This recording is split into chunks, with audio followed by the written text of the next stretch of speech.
And we're right. live. Good evening, everyone. Before we begin tonight's council meeting, I would like to make a note of the changes we have implemented, suspending in-person meetings temporarily in compliance with the governor's executive orders. Our meetings is not taking place in council chambers, but rather through the use of video conferencing. During this time, we are continue to offer meeting access to the public by number one, posting meeting information and materials on the city website at www.cityofrochester.gov/public meetings. Number two, broadcasting our meetings live on City Council's YouTube channel, sharing on our Facebook page, and streaming live on City 12 TV. I want to encourage you, Rochester residents, to follow the CDC guidelines, stay 6 feet away from others, wear your mask when in public, and do your best to protect your circle. The meeting will come to order, and I will ask the clerk, please call the roll. Actually, this is Speak to Council session. Do you have Yeah. that script? That's what I'm on, right? Did I read the wrong one? I think it's the other. That was the council meeting. I'm sorry. Oh, forgive me. I was going. I felt good too. Hold on. I was trying to follow you too. It sounded good, Will. Yeah, it felt good. Okay. I don't have a give me 1 second. I'm looking Council for. President Scott is on. Is she? We just You're can't on hear mute. her. Okay, can you hear me now? Oh, there you go. Yeah, I read the wrong one, Madam President. You sounded good though. I like know, your energy. I felt good. So hello everybody. Can we get started? Katie, do we need to go live? We're live. We're live? Okay. Yeah. This is behind the stage stuff. Okay, so welcome to this month's Speak to Council session. As a reminder, all speakers have 3 minutes for their comments. If speakers are participating via Zoom, we ask they address council with the same respect they would expect and to avoid the use of profanities. A staff member will notify speakers when they have 30 seconds left, and speakers will be removed from the Zoom call once their time has expired. Staff members will read the first 3 minutes of all written comments submitted. I'd like to remind our participants and those watching online that my colleagues and I are here to listen. We want to hear your comments and we will not be responding back. You, as participants, are encouraged, though, to, we will be in touch. We all have your contact information, so we can follow up with you, but we will not have an interaction during the course of the Speak to Council session. We'll now begin Speak to Council. Ryan Acuff will be joining us by Zoom.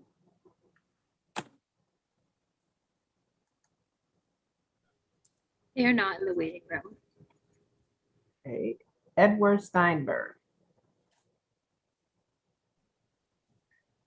Dear council members of the city of Rochester, we have resided at 14 Lafayette Park around the corner from the project address since 1980. We believe that the rezoning of this property should be delayed until the applicants make a comprehensive presentation to the neighborhood, which has not happened to the best of our knowledge. There are a great many factors which suggest a delay would be important. This proposed zoning seems to represent a form of unacceptable spot zoning, as this hotel would be immediately surrounded closely by residential on 3 sides and well beyond. It will also involve demolitions of historic structures, be on a very constrained site, cause considerable traffic, and have major parking deficiencies.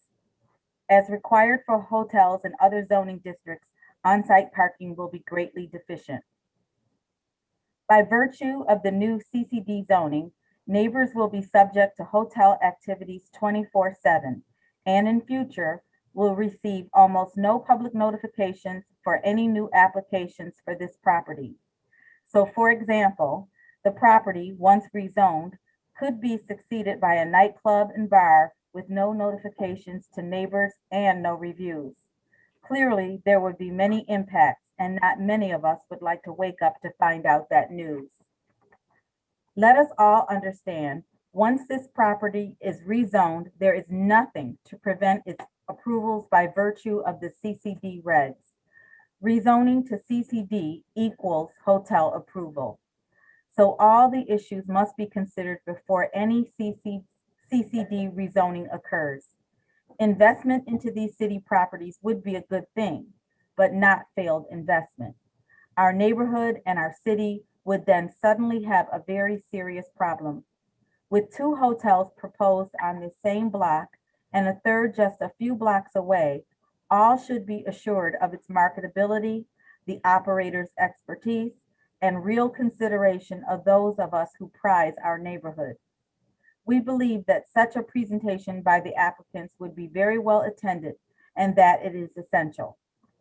Please also refer to our prior communication to the City Planning Commission in this matter dated January 11th, 2021. Edward and Carol Steinberg. Katrina Oswago, join us by Zoom.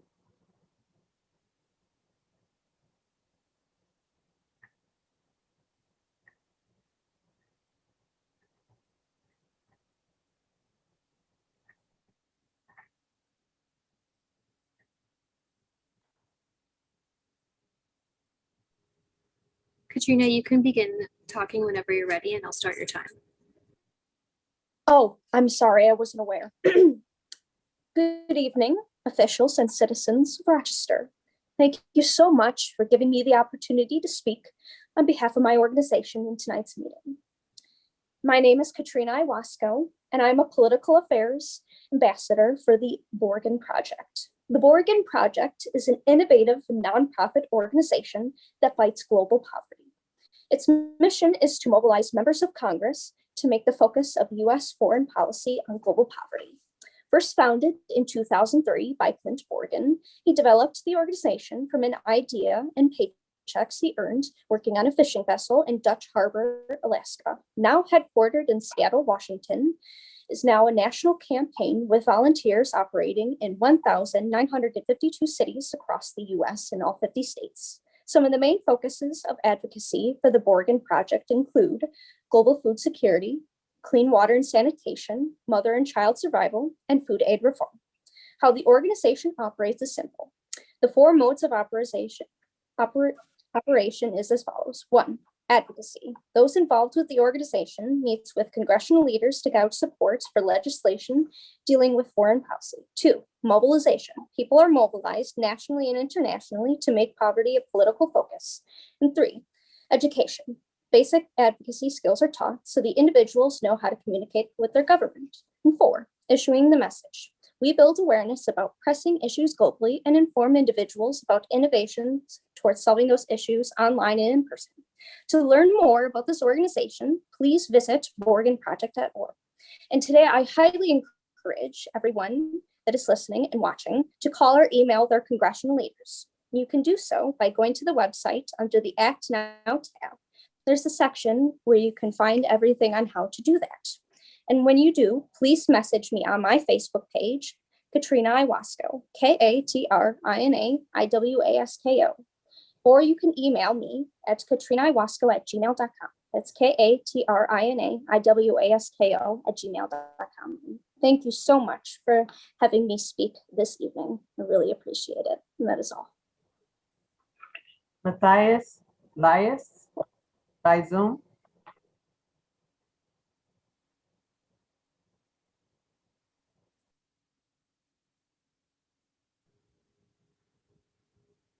Whenever you're ready, you just need to unmute yourself and I'll start your time.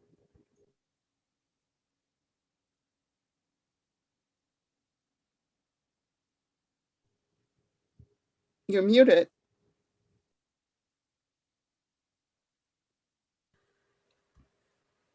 Hi.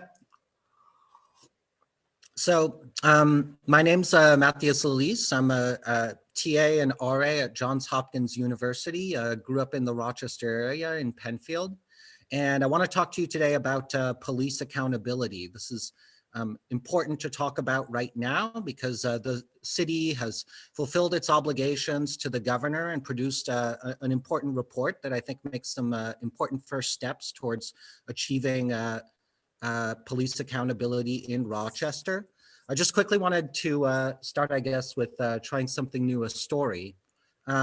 Just about 2 nights ago, I witnessed an accident right in front of my house. And you know, everything went very smoothly. My brother's car was just kind of like brushed as a driver was rushing past. And the first thing we did, of course, was, you know, call 911. And who showed up? It was a police officer. And so, you know, what happens when a police officer shows up on a scene? You know, my heart was racing. I was nervous. That's just what happens when the police show up to, you know, the scene of a crime, the scene of an incident. And I just imagine what people of color in Rochester experience every day. I mean, it's the experience that I had, but magnified 100-fold. I think of the 9-year-old girl, okay? So what, not even a month ago, surrounded by 8 police officers.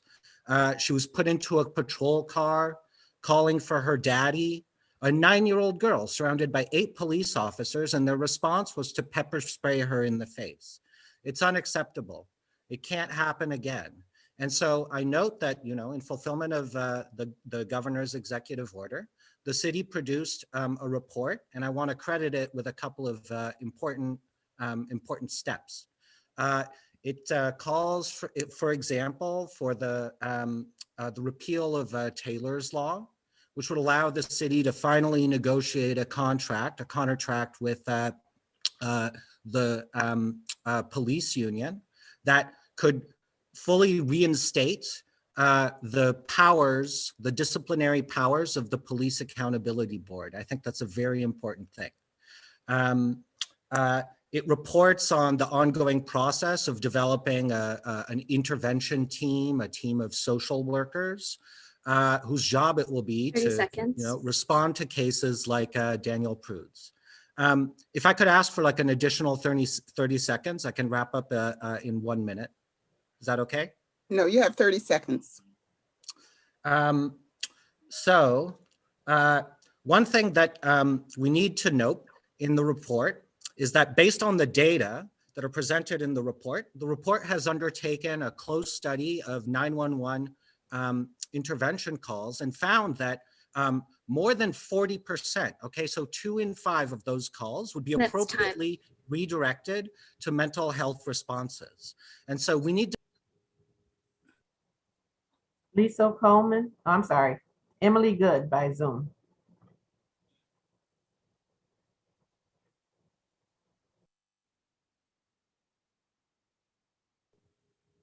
Emily, whenever you're ready, you can begin and I'll start your time.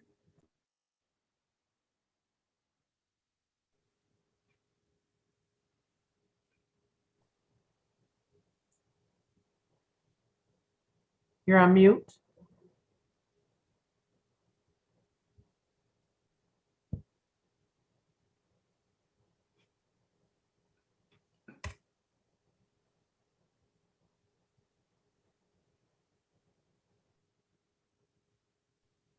Hello, you're already ready for me?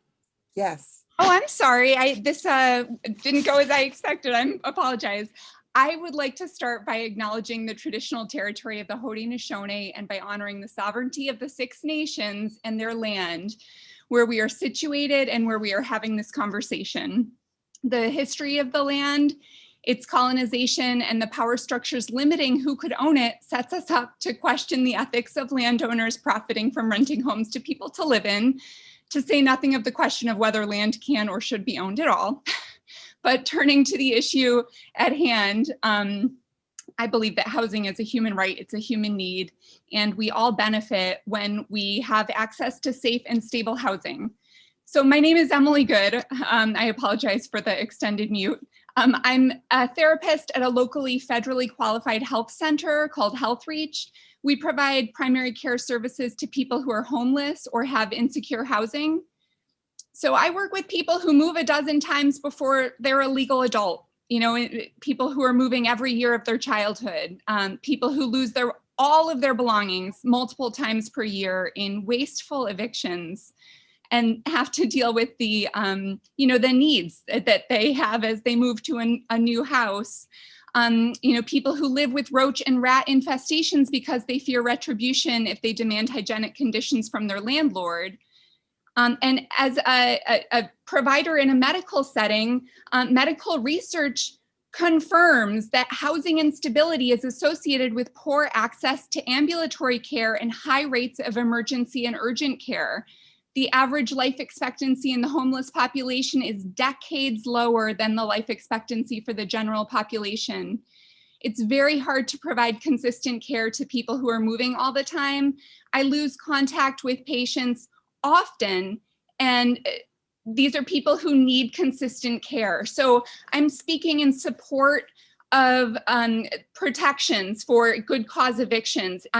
Stable housing, the more stable housing that we can offer will really benefit all of us. I end up kind of seeing the people who are really suffering and need therefore a lot of resources, a lot of help in resettling, and frequent moves are just so damaging for their health, for their mental health. They're a damaging, our community. So please consider the good cause rent protection. Thank you. Lisa Coleman by Zoom.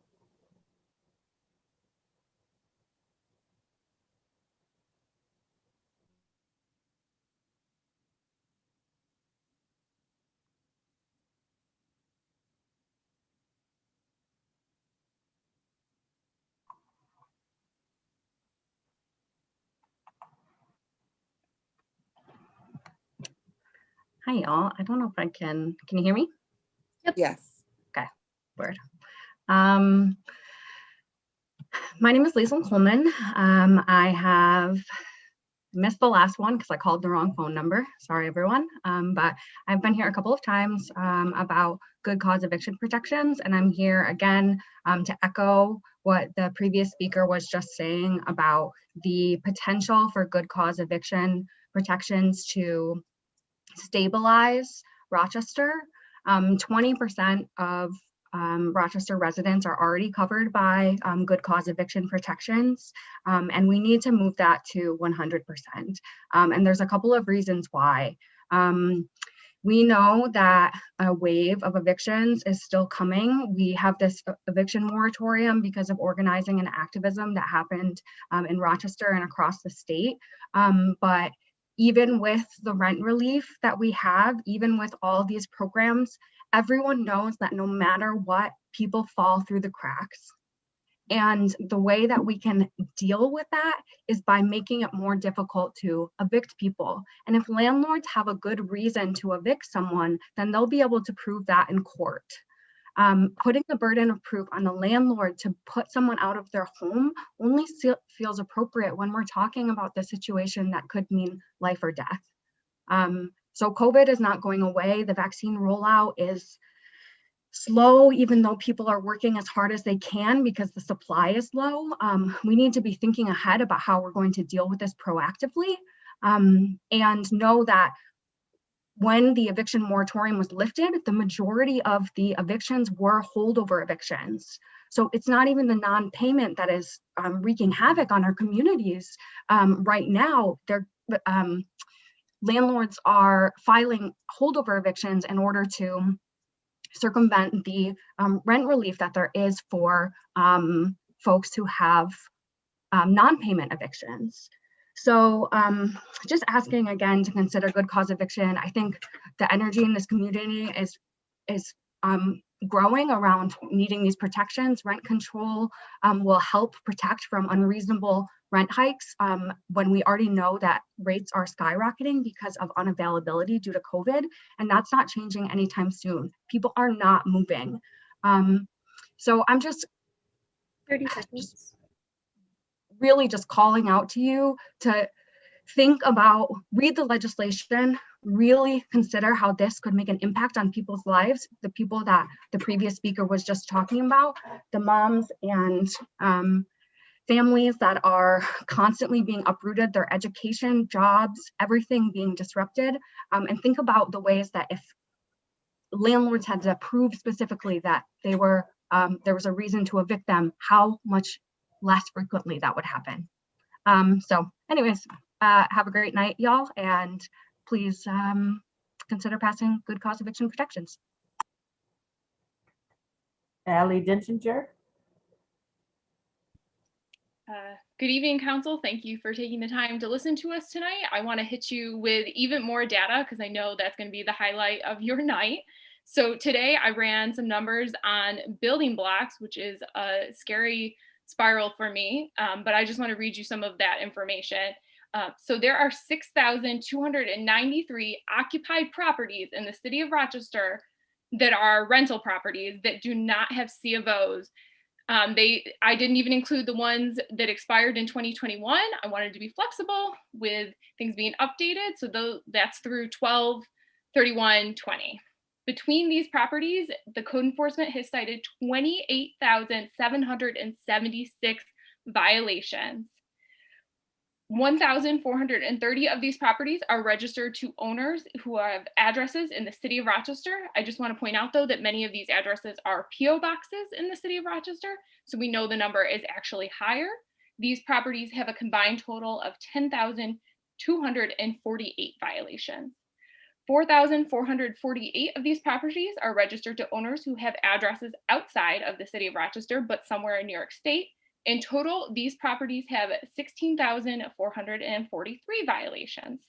305 of them live outside of New York State, and in total, that is 2,085 violations. This is who you're protecting when you do not pass tenant protections. I want to let that sink in for a moment. I also want to let it sink in that this is the city's data. I'm not making this up. I'm not pulling this from another study. This is from the city of Rochester's building blocks.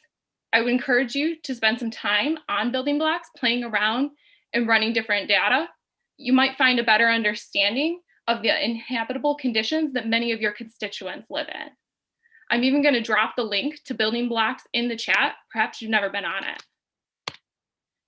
Tenants are unlikely to enforce their rights to habitability because when they do, they're forced out with a holdover eviction or by a lease non-renewal.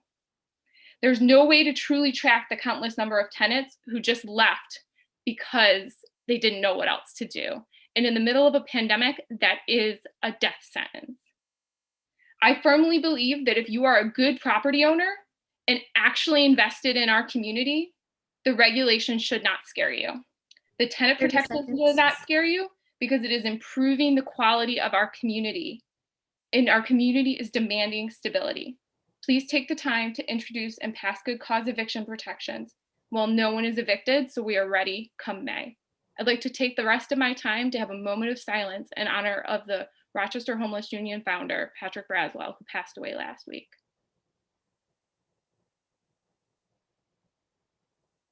Thank you. Madeline Britt. My name is Madeline Britt, and I am writing to express my support for the passing of good cause eviction protections. As a tenant, community member, and practicing urban planner, I stand in solidarity with the citywide tenants union in supporting stronger tenant protections.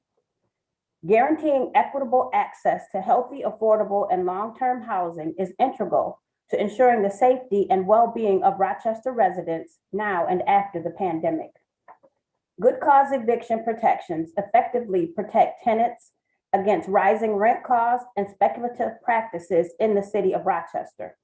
For strong neighborhoods, we need strong protections for families, particularly during a time of great economic insecurity, as we are seeing during COVID-19. Good cause protects tenants from displacement by landlords, many of which are absentee, are out of compliance, and have hundreds of code violations, as can be seen using code enforcement data published on the city's open data website. Please act swiftly to support tenants today. Thank you. Is Ryan in the waiting room? No. No, he's not, but we can reach out for him to send his comments in. Okay, thank you. That's the last speaker, President Scott. Thank you. That concludes this month's Speak to Council session. I'd like to thank all of the speakers for their participation. We will begin this month's council meeting at 7:30 p.m.